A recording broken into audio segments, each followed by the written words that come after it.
สบายดีเนาะอีกถึงเทอหนึ่งเนาะจากคลิปที่แล้วนี้เนาะพวกเราก็ได้เรียนรู้ว่าจังซะเนาะความต้องการนำของพืชเนาะความต้องการนำของพืชในพืชหนึ่งเนาะว่ามีความต้องการนำสำใดหลังจากรู้แล้วเนาะสมเทียบกันแล้วจะต้องเพิ่มนำสำหรับประทานเข้าสำใดเนาะแต่เดี๋ยวนี้พวกเราศึกษากันไปแล้วมาวันนี้เนาะข้าพเจ้าเนาะก็จะมาข้อ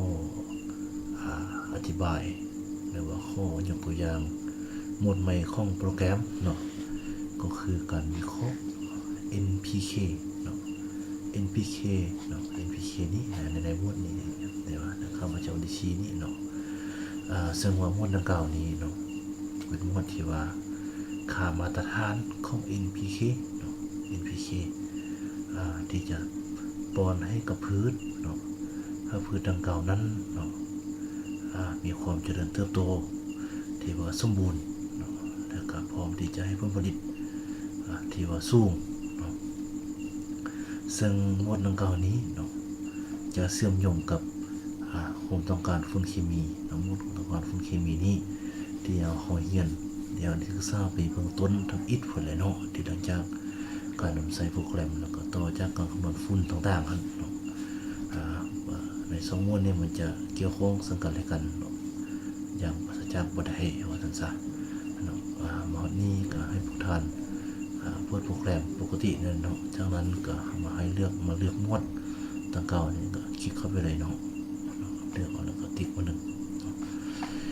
ในที่นี้เนาะในหน้าต่างข้อมูลดังกล่าวนี้ผู้ท่านจะเห็นว่ามีหลายอันเนาะที่เข้ามาที่โปรแกรมได้สูงตัวอย่างข้าวนาอ้อยมันต้นถั่วยางพาราสลีมะเดื่อยข้าวนาแซงเนาะและอัตราการคิดไรฝุ่นแล้วก็ซี่ของดินทีวิเคราะห์เนาะซี่ของดินทีวิเคราะห์เนาะ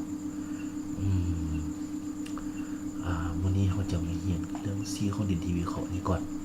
เนาะว่ามันจะมีความสัมพันธ์กับค่าต่างๆนี้ที่จริงก็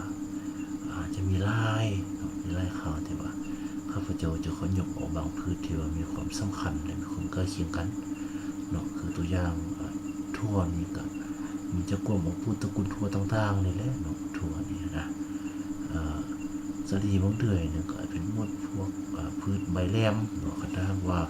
เป็นใบเดียวใบแหลมใบคือจึงต้นเนาะก็พืชที่ก็เคียงกันนี่ก็สามารถนำแสดงเนาะ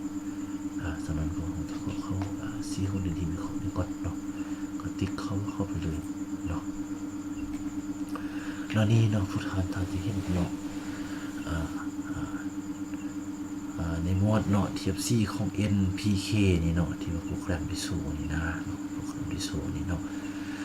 ซีดังกล่าวนี้เนาะผู้ทานอาจจะมีความสนใจเนาะว่าซีนี่มันถ้าเราเอามาใช้มันจะทำได้ข้าพเจ้าก็จะเข้าอธิบายนิดนึงเนาะซีที่ท่านได้เห็นอยู่นี้เนาะ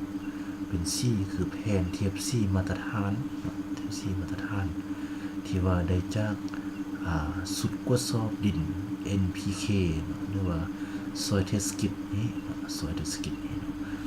มันจะมีค่าซีต่างๆมาให้เลือกเนาะก็คือเขาจะเข้าอธิบายขั้นตอนมันก่อนเนาะขั้นตอนอีกเนาะที่นึงเหมือนพวกเราจะได้ลงไปเก็บกำเอาตัวอย่างดินในพื้นที่เนาะตัวอย่างดินในพื้นที่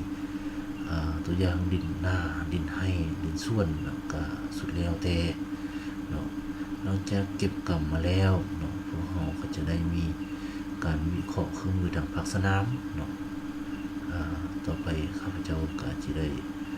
เอารูปภาพเนาะการวิเคราะห์ทางภาคสนามหรือว่าหน้าตาของการสุดกดซ่อมที่นี่มาเสนอผู้ทำเบิ่งเนาะภาคสนามเนาะหลังจากนั้นพวกเราจะมีน้ำยากดซ่อมเนาะหลังจากที่ยอดลงไปแล้วเนาะมันจะปรากฏสีต่างๆที่เห็นนี้คือตัวอย่างสีของ N นี้ของ N นี้เนาะถ้าว่าเป็นใกล้เคียงกับสีข้าวที่ต่างๆมันจะมีแผนเทียบเนาะ ตัวอย่างว่าติดกันนะว่ามันตำไล่หรือมันตำเนี่ยก็มันจะปรากฏได้เห็นตัวอย่างเนี่ยตัวอย่างพีพีตัวอย่างเคเนาะทานเห็นกันนี่เนาะแล้วเขาจะขึ้นไว้บนเอ็นพีเอ็นนี้เป็นชั้นเอ็นพีเคเนาะเค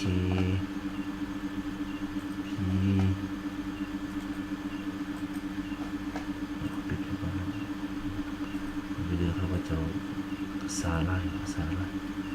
ก็เลยว่าโมน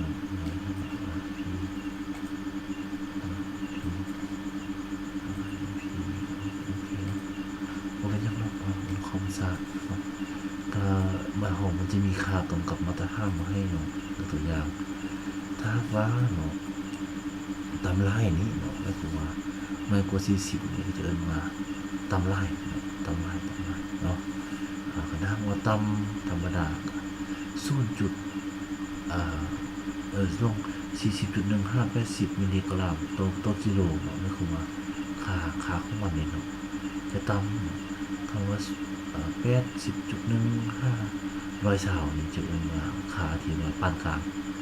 งซี่ของมันจะออกเป็นลักษณะนี้เนาะถ้าว่าสู้เนาะ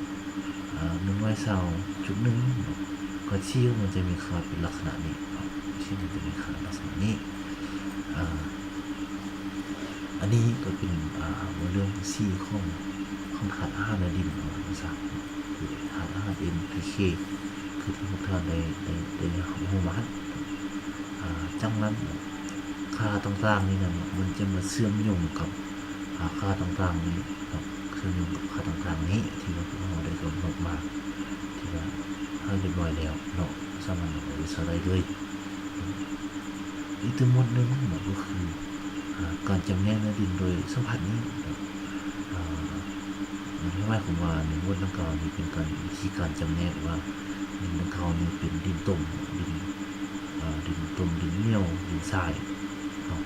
าก็ตึกเข้าไปเลยเนี่ยวิธีการจำแนกของมันตามขั้นตอนที่ว่า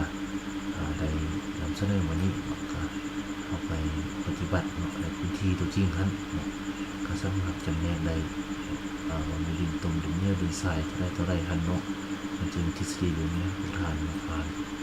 เนาะเอากันคร่าวๆก่อนเนาะว่านี่กับการบรรยายของข้าพเจ้าเนี่ยเกิดที่ว่าได้สิ้นสุดเนาะเนี่ยได้วันเข้าใจสอบถามได้จะมาชิดหน้านี้ก็จะมาซื้อต่อเกี่ยวกับพวกซี่นี่ก็จะมาซื้อโยงกับมีได้อย่างไรเราก็ข้อติดตามสุดจนคลิปต่อไป